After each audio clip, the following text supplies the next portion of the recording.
Hello friends, नमस्कार। स्वागत है आप सभी का एक बार फिर से आपके अपने यूट्यूब चैनल स्टडी सर जी में। दोस्तों, आज मैं इस वीडियो में आपसे बात करने वाला हूं यूजीसी की तरफ से इस वक्त की सबसे बड़ी खबर क्या निकल के आ रही है। जी गाइज, तो आपको बता दें, सुप्रीम कोर्ट, जी गाइज, यूजीसी ने सुप्रीम कोर्ट से कहा कि परीक्षाएं कराए बिना डिग्री देने पर राज्य निर्णय नहीं कर सकते। जी गाइज, डिग्री देने का ये निर्णय जो है राज्य सरकारें नहीं कर सकती बगैर परीक्षा कराए। आपको बता दें, ये लेटेस्ट अपडेट जैसा कि कल रात की निकल के आ रही थी, लेकिन बातें क्या है, हम आपको इसमें बहुत इंपॉर्टेंट बातें हैं जो बताने जा रहा हूं। तो आप सभी से एक हम्बल रिक्वेस्ट, अगर चैनल पर फर्स्ट टाइम जुड़ते हैं तो प्लीज़ चैनल को सब्सक्राइब कर लीजिए, बेल आइकन को प्रेस करके ऑल पे क्लिक कर दीजिए, जिससे कि मेरे सारे वीडियो का नोटिफिकेशन मिलता रहे। किसी भी लेटेस्ट यूनिवर्सिटी की अगर कोई इन्फॉर्मेशन चाहिए तो आप हमसे कमेंट बॉक्स में कमेंट करके पूछ सकते हैं। फिलहाल क्या हुई बातें कल की डेट में थोड़ी सी नज़र डालते हैं।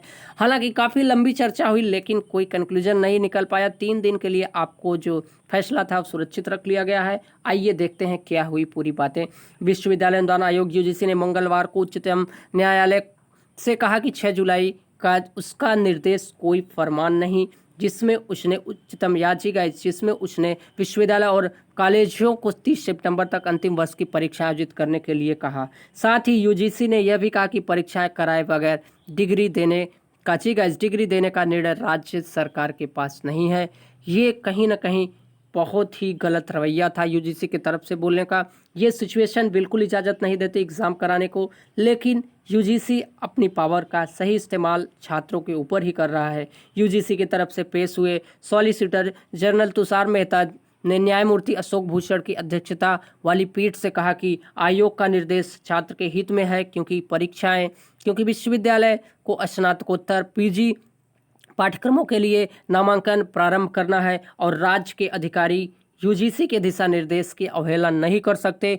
पीठ में न्यायमूर्ति आर.एस. रेड्डी और न्यायमूर्ति एम.आर. शाह भी शामिल थे।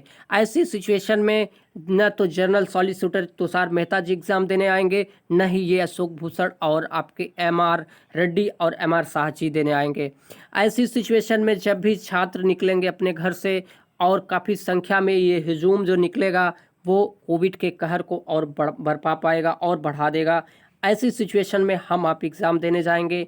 अब देखना है कि इसका जो 3 दिन के लिए सुरक्षित रख लिया है फैसला, उसमें छात्रों के लिए क्या निर्णय आएगा। फिलहाल शीर्ष न्यायालय ने कहा कि मुद्दा यह है कि अगर राज्य आपदा प्रबंधन प्राधिकरण ने निर्णय किया कि स्थिति परीक्षा आयोजित करने के अनुकूल नहीं, तो क्या वे यूजीसी की अवहेलना कर सकते हैं। पीठ ने इससे संबंध कई याचिकाओं पर फैसला सुरक्षित रख लिया, जिसमें यूजीसी के 6 जुलाई के निर्देश पर सवाल उठाए गए थे। सुप्रीम कोर्ट भी कहीं न कहीं आड़े हाथों आकर के यूजीसी का साथ दे रही है। ना तो वो खुल के सामने आती है, ना ही वो सभी यूनिवर्सिटियों को एक खुल के हिदायत देती है। फिलहाल यूजीसी की बातों, जी गाइस, सुप्रीम कोर्ट भी कहीं ना कहीं यूजीसी की तरफदारी अब लगता है करने लगी है। अगर इतना जो है फैसला डेट पे डेट टालने का इसका मतलब क्या है, क्योंकि आप सभी को बता दें कि जिसकी लाठी उसकी भैंस, यहाँ पर लाठी जिसकी है उसकी भैंस होने जा रही है। फिलहाल पीठ ने कहा कि यह एक अन्य मुद्दा है कि क्या आयोग राज्य के अधिकारियों की अवहेलना कर सकता है और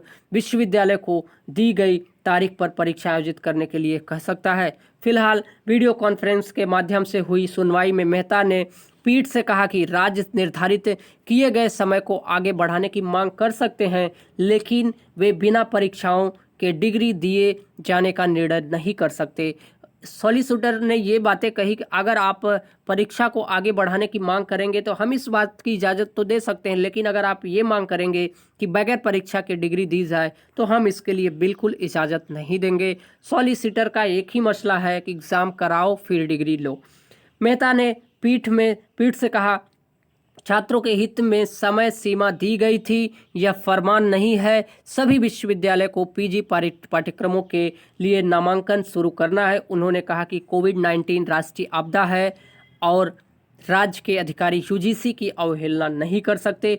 कुछ याचिकाकर्ताओं की तरफ से पेश हुए वकील आलोक श्रीवास्तव ने पीठ से कहा कि यूजीसी के 6 जुलाई के निर्देश में विश्वविद्यालय के लिए आवश्यक किया गया कि वे 30 सितंबर तक परीक्षाएं आयोजित करें और यह निर्णय बिना उचित विचार विमर्श के लिया गया था। ऐसा आलोक श्रीवास्तव जी ने कहा था। एक राज्य की तरफ से पेश हुए। वकील ने कहा कि अंतिम वर्ष की परीक्षाएं नहीं आयोजित कराने से मापदंड कमजोर नहीं हो जाएगा, जैसा कि अरविंद दातार महाराष्ट्र की तरफ से अपनी बातें ये कहे थे। और यहाँ तक कि भारतीय प्रौद्योगिक संस्थान आईआईटी जैसे प्रतिष्ठित संस्थानों ने भी कहा कि वे बगैर परीक्षा के बिना परीक्षा के डिग्री देंगे। जब आईआईटी जैसी संस्थान परीक्षा देने को तैयार है, बगैर परीक्षा के डिग्री देने को तैयार है, तो आखिरकार यूजीसी विश्वविद्यालय को क्यों कंप्रेस कर रही है, क्यों बाध्य कर रही है, क्यों कंपेल्ड कर रही है, क्यों उनको इतना दबाव बना रही है। एक वकील ने महाराष्ट्र के निर्णय का जिक्र किया और आरोप लगाया कि मुद्दे का राजनीतिकरण कर दिया गया है। बहरहाल पीठ ने फैसला सुरक्षित रख लिया और सभी पक्षों के लिए 3 दिनों के अंतर संक्षिप्त लिखित नोटिस जारी करने की बात कही गई थी। हम ये नहीं समझते आखिरकार ये डेट क्यों बढ़ा दी जाती है सुप्रीम कोर्ट की तरफ से। लिखित रिपोर्ट अब आखिर कैसे दे सुप्रीम कोर्ट की तरफ। वकीलों ने सारी कोशिशें की, सारी लिखित रिपोर्ट दी। अलख आलोक श्रीवास्तव यहाँ पर आपके बता दे, डॉक्टर AM सिंघवी और अरविंद दातार, कई ऐसे वकील हैं। यश दुबे की तरफ से श्याम दीवान जी लड़ रहे थे, तो काफ़ी छात्रों की तरफ से वकीलों ने अपनी लिखित रिपोर्ट दी है। और सॉलिसिटर जनरल तुषार मेहता का एक ही वक्तव्य है कि हम एग्ज़ाम कराएंगे, इन केन प्रकार एग्ज़ाम होना चाहिए, चाहे जिस साल में आपको एग्ज़ाम देना होगा। फिलहाल ये जो यूजीसी की तुगलकी फरमान है छात्रों को लेकर के कि आपको एग्ज़ाम दो, डिग्री लो, ये तुगलकी फरमान आखिरकार क्या साबित हो पाएगा या नहीं, आने वाला 3 दिन अर्थात 21 अगस्त को ही फैसला क्लियर होगा। हमें तो लगता है अब सुप्रीम कोर्ट के जी गाइस, अब हमें लगता है यूजीसी के साथ सुप्रीम कोर्ट भी आगे आ चुकी है, नहीं तो छात्रों को लेकर के वो कोई ना कोई डिक्लेयर फैसला कल की डेट में कर देती। गाइस ये आने वाला वक्त ही बताएगा। ना हमारे आपके हाथ में सुप्रीम कोर्ट है, ना ही हमारे आपके हाथ में यूजीसी है, ना ही हमारे आपके हाथ में कोई मंत्रालय। तो ऐसे में इनकी बातें हैं, मैं जैसा पहले ही कहा आपसे, जिसकी लाठी उसकी भैंस। अब ये मनमानी छात्रों के ऊपर करना है कर लें, लेकिन आने वाला नेक्स्ट साल नेक्स्ट इलेक्शन ये ज़रूर बताएगा कि जिसकी लाठी होती है उसी की भैंस वाकई में होती है। फिर से हम ज़रूर अपनी ताकत का सही इस्तेमाल और सही तरीके से करेंगे। यहाँ पर तानाशाही के कुछ कमेंट आए थे कि ये तो सरकार की तरफ से तानाशाही की जा रही है। बिल्कुल सही, कुछ लोगों ने समझा है कि तानाशाही ही इस वक्त है, लेकिन आपको बता दें सारी मीडिया केवल एक ही एनडीटीवी को अगर छोड़ दिया जाए, एनडीटीवी ही है जो पूरी तरीके से छात्रों को लेकर के आवाज़ उठाती। बाकी सारी मीडिया चुप्पी साध के बैठती हैं। उनको अब नहीं दिखता कि इतनी बड़ी छात्रों की मुसीबत है, उसकी आवाज़ उठाई जाए सरकार से। उनको तो सुशांत सिंह राजपूत के मर्डर केस के, विकास दुबे के मर्डर केस के और फलाना ढेकाना के मर्डर केस दिखाने के वक्त ही खाली नहीं पाएंगे, तो कैसे वो यूजीसी की गाइडलाइन यहाँ पर 10 करोड़ के छात्रों की बात करेंगे जो आने वाले कल के फ्यूचर हैं। फिलहाल यहाँ की मीडिया भी पूरी तरीके से जी गाइस बिक चुकी है, या फिर कहें एक ही तरफा बात करती है। काफ़ी न्यूज़ चैनल तो एकदम गोदी मीडिया बन गए हैं, वो पूरी तरीके से मोदीमय हो चुके हैं। उनसे कोई देश दुनिया से मतलब नहीं, मोदी क्या करते हैं उन्हीं से मतलब है।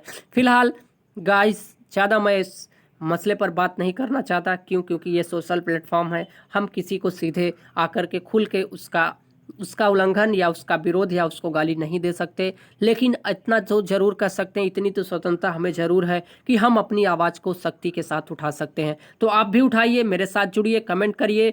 अब भी हो सकता है कि कोई बातें सरकार के कान पर जू रेंग जाए और वो छात्रों की सुरक्षा की बात करे। गृह मंत्रालय को नहीं दिखता, एक तरफ तो वो सोशल डिस्टेंसिंग की बात करते हैं, दूसरी तरफ परीक्षा कराकर छात्रों को जान लेने पर तुले हुए हैं। फिलहाल ये कहना अब शायद है कि बेकार है छात्रों की तरफ से।